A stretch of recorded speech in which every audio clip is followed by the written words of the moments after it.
Welcome to our episode of Reaching for the Stars. India has had the highest number of unicorns in the last 6 months. It is also fourth in the world in terms of the number of unicorns. Ever wondered why? Our startups are doing a wonderful job. As they say, if you have a dream, come out of your comfort zone. And that's exactly what they are doing. But it also requires a very robust startup ecosystem for doing this. Today, we have a very special guest with us, Lionel Charles. Lionel is actually the founder and CEO of VERVE Holdings, which is a digital cloud-based platform which helps startups for accounting, legal, regulatory compliances, business advisory. Lionel, thank you so much for being on the show. It's wonderful to have you with us. Thank you so much, Ratna. It's a pleasure joining today and sort of sharing my experience with you. Thank you so much for the opportunity. Lionel, you've had a fantastic run from being in a small town in Tamil Nadu to going to study airline management in the US, having a commercial pilot license, and then coming back to India to set up a business that impacts community is phenomenal. Can you tell us a little about what inspired you to, come back from the US and set up this business? I started from Chennai and I went to the US for my undergrad, completed my commercial pilot license, my bachelor's in accounting and computer science, my MBA in airline management. And it was at this end of this time, it was 2010, and the airline industry was in a very bad shape in the US. And I would have applied for hundreds of jobs and I got rejected from most of these jobs. And at that point in time, one of the airlines decided to offer me a job after hundreds of rejections. And I called my mom and said, I've got a job and I'm going to sort of stay back in the US and work for this. And I'm very proud that I got a job in the middle of the session. And she said, no, we didn't send you there to sort of settle down. We wanted you to come back home. And it went on for a while, but after a long time, I had a sort of thought and a discussion with my mom, and I said, I am willing to come back to India, provided you let me start my own business.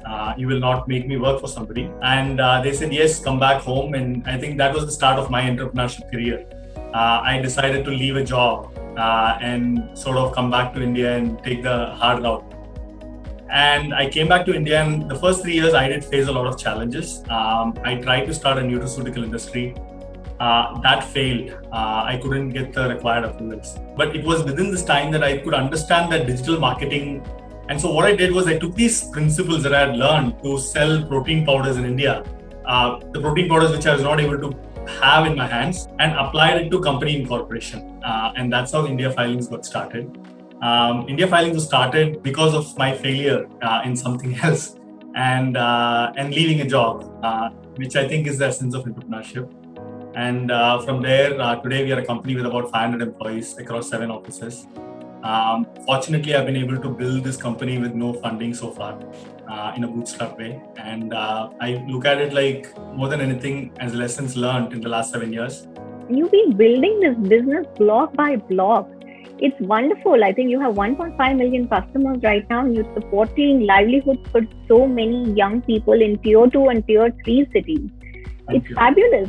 What were some of the turning points for this business, Lionel? When I started this business, one of the other businesses that we had as a family was going through a lot of difficulties, and there was a lot of loans in that business that had to be paid off. So while I was building this business in the last 6-7 years now, I didn't have a lot of funding, and I had to pay off a lot of loans also at the same time. So it was very stressful. But when I now look back, right, I think that was the best experience I could have ever had in my life. Because what that allowed me to do was actually solve problems fundamentally. So for example, today, though we service about 20,000 customers, we are profitable, and we are profitable today because we are creating these call centers in tier 2, tier 3 towns. Now, if I had a lot of money, the easiest way to solve that problem would have been to take an office here in Mumbai and build that. But not having that money in a lot of times pushed us to look to ways to solve the problem at a fundamental level in a way that is sustainable and that is profitable to the business. So early on, right, when we didn't have a lot of money, we understood that tier 2 and tier 3 towns, especially women, there was a tremendous availability of manpower there. I could also understand the government wanted you to set up these call centers in tier 2, tier 3 town because there was just no opportunities. So it is moments like this, right? We put two and two together and we said, if the government is going to fund us and there are a bunch of people looking for work and we need employees, why can't we make a little bit of an adjustment and create these centers? So that started our journey of setting up these call centers in tier 2, tier 3 towns.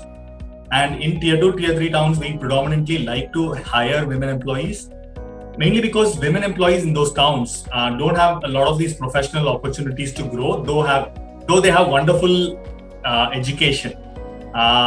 So we started that, and today it is very rewarding to me as well.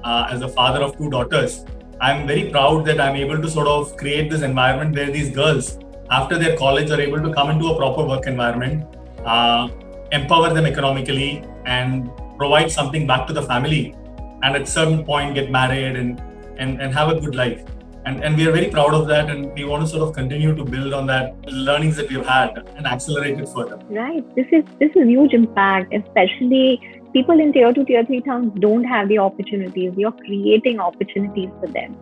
The impact that you create, how transformational is to their lives. Can you just give us some examples? I know you're extremely passionate about this. You're extremely, close to your employees. You guys operate as a family. You can just give us some examples of how, the transformation has happened for them, because that's going to be hugely inspirational, not only to entrepreneurs to set shops up in tier 2, tier 3 cities, but also to all the young folks out there who are looking out for opportunities without having to, move to larger cities. Yeah. So when we went initially to these tier 2, tier 3 towns to find women for employment, obviously there is a little bit of a challenge. It is definitely not the easiest way.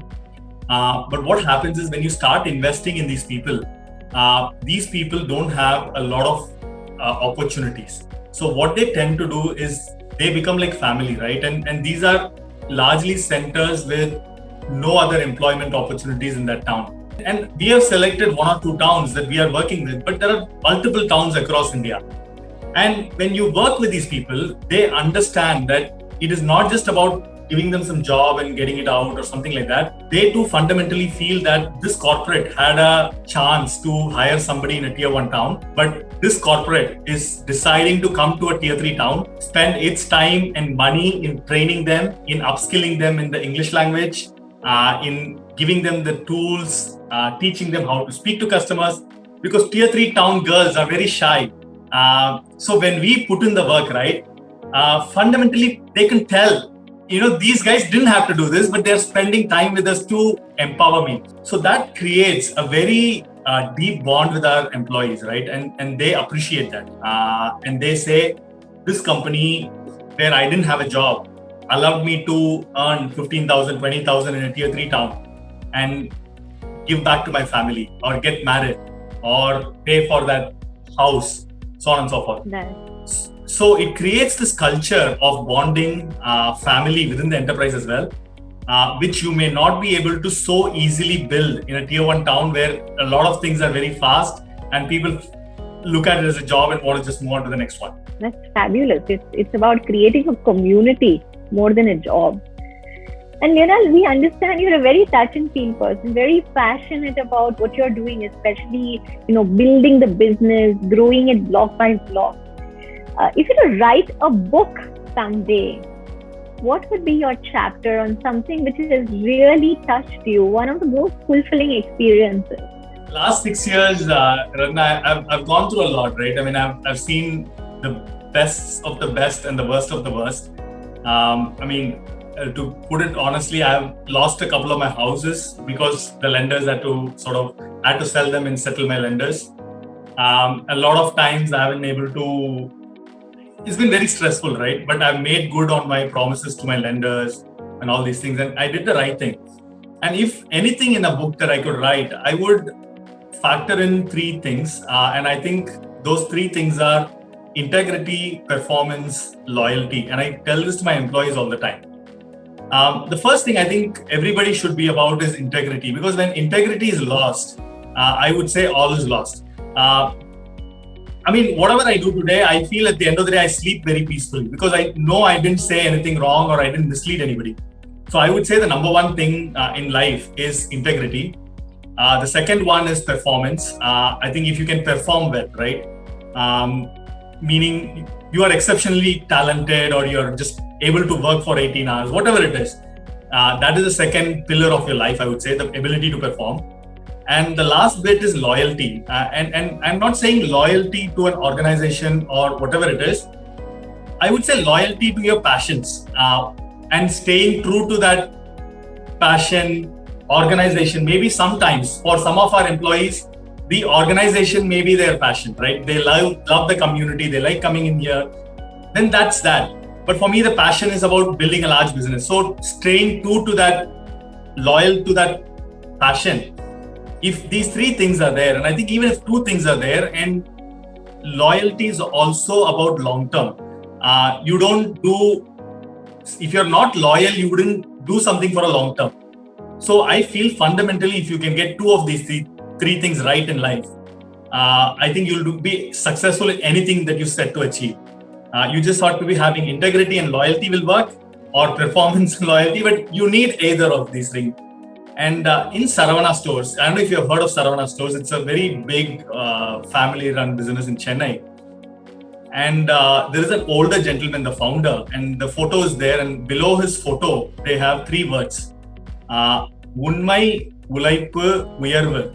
If you are just truthful and you do your work, you will always come up in life. And I think I go by the same ethos. I think if you can do those things, in whatever you set out to do, you will do it. Fantastic thought and amazing learning. I think these are the core things, sometimes in the crazy rush, the corporate rat race, if we may call it, people do tend to forget these things. But, going back to your roots and understanding what is most important to you, abiding by that is what's going to lead to, growth, satisfaction and growth, right? Because that's what's going to lead you towards excellence. So I think these are fantastic learnings that you've shared with us, Lionel. Thank you so much. A future of work is something which is being spoken about everywhere, right? And as we see in that, the sectors are changing. The way we are working is changing. The talent requirement is also changing, right?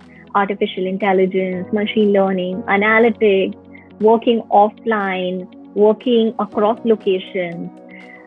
Different things are emerging. What's your view on the future of work and how is it going to transform the landscape in the Bharat or in the tier 2, tier 3 cities in India? So there, I think COVID is a disruptor, right? And what is really surprising to me is that in some ways, the rich are getting richer, right? And you are starting to see female employment fall. And I feel there is something fundamentally wrong. And I will tell you why. At the end of the day, intellectual capital, your ability, that is worth more than financial capital today. My dad is a big believer in real estate, but I told my dad I don't want any of his properties, but I want to sort of do my own thing. And in the last 5 years, I've been able to prove him that I'm able to build based on my intellectual capacity a far more higher value than he was able to build based on his financial prowess or his ability to sort of create real estate assets. So I feel how do you build intellectual wealth is by reading, is by learning, is by skilling. And if you skill, you will have enormous intellectual capital. And you see these crazy entrepreneurs come out and have billion-dollar outcomes based purely on intellectual capital today. With people like you are ready to fund people who have the intellectual capital. That's all that they require. You don't today need who's your dad, who's your mom. You don't need properties. You don't need collateral. All you need is the intellectual capital from that person. And you need people who are passionate about the things. And there are multiple people willing to fund them. The second thing that I feel is happening, Ratna, is tier 2, tier 3 towns are now tier 1 towns. Work from home, it's like the biggest disruptor. And today, I feel every organization is ready to embrace work from home. And everybody is opening up everything, right? They are happy to have any employee sitting out of anywhere do work. But what really bothers me at the end of the day is, where are people? Why are they not grabbing this opportunity to just come out and perform? Why is women employment in our country falling despite companies allowing people to work from home from tier 2, tier 3, or even a village or a rural area? That's a little bit disappointing to me. I think work from home is the greatest thing that could have ever happened for our employees in India. The internet is amazing. I feel today sitting in Rajapalayam, somebody could service a customer in New York. It is possible. We do accounting for people in Mumbai based out of Rajapalayam, right?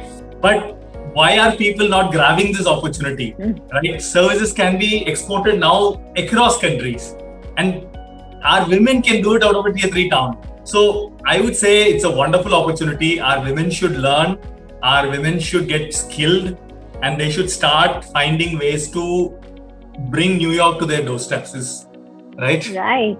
That's exactly why we are thumping about skilling, because when you skill the people, then tier 2, tier 3, rural, urban, everybody will be ready to provide the same kind of service.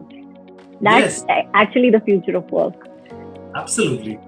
And I feel fundamentally this COVID work from home should actually make the rich and the poor almost equal. But what I see happening is a greater divide. But you don't have to give up. If you just have the will to work, to get out of your problems, if you just have that mentality, right? There are organizations like me which will help them with employment. If they are an entrepreneur and they want to start a business, there are people like you to fund them. So I think fundamentally what is required for that individual person is that will to get out of their whatever comfort zone that they're in. And if they can just bridge that, I think the rest will be magical for them as well and very fulfilling for them. And quality of life is something that across all regions, across all segments, students to kids, to entrepreneurs, to even corporate professionals are talking about.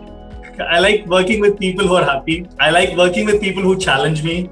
And that is my source of regeneration, right? And when I go back home, a lot of times my wife is like, can you just please switch off and spend some time with family? And I mean, it's just finding a passion. And I think when you find that passion, right, everything takes care of itself. And I think, so I spend a lot of time reading in the night, and I think I really enjoy that time. And for a while, I had this question, right? What is creating these crazy people, right? Like jobs and so on and so forth, who are just crazy passionate. And you always see these guys also not have any fundamental knowledge on the industry that they are disrupting. So one of the things that I could understand was strength, right? Your strength is your might, I would say. My ability to work 18 hours a day. That might be one of my strengths. That is always lesser than your technique. Strength is lesser than technique. So if somebody is much more smarter than me, even if I work 18 hours, that guy will beat me. And so technique is far more superior to strength. But superior to even technique is spirit. And what is spirit? And I was looking at a lot of things, right? And I could finally say, spirit is nothing but the passion. And when you are passionate about solving a problem, that problem could be anything. The problem could be getting your family out of poverty. The problem could be making your kids study in the US. The problem could be solving others' problem. If you're passionate about something, you will always find the techniques and you will always find the strength to go after your passions. So I think fundamentally passion is what's most important. And if you have that, it takes care of itself. Couldn't agree more, Lionel. That's so right. And I love the way you put it into 3 verticals of strength, technique, and passion or spirit. Wonderful. Thank you so much, Lionel, for being on this show. It was absolutely lovely talking to you, and some of the examples and anecdotes that you gave, I am sure it's going to inspire all of our learners.